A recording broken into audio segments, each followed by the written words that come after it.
বুঝলাম না। আমার রেস্টুরেন্টের বয়স হচ্ছে 4 দিন, আমি এখানে থাকবো এটা স্বাভাবিক। এবং শিল্পীরা বছরের একটা সময় মানে মোটামুটি হাফ সময় কিন্তু বেকার থাকে। আমি চিন্তা করছি ভাই এমনি শিল্পীরা তো সারাটা জীবন ধরেই ওই শিল্পীদের আগে একটা ট্যাগ লাগানো থাকে দুস্থ শিল্পী।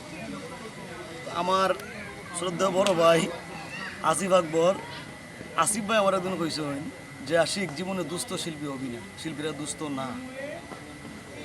আমরা গানের বাইরে বা নাটকের বাইরে কিছু চিন্তা করতে পারি না, এটা হলো সমস্যা।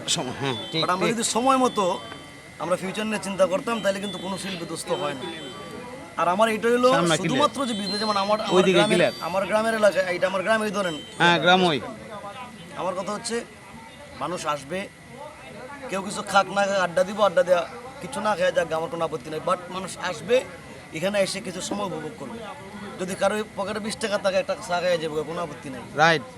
আবার কেউ যদি 10,000 টাকা নিয়ে 10,000 টাকা খাওয়ার ব্যবস্থা আছে, নো প্রবলেম। আমার অনুরোধ হলো আপনারা সবাই আসেন, জীবনটা উপভোগ করেন এবং অবশ্যই ভালো কাজ করেন, ভালো কাজের সাথে থাকেন। ধন্যবাদ ভাই, এত সুন্দর একটা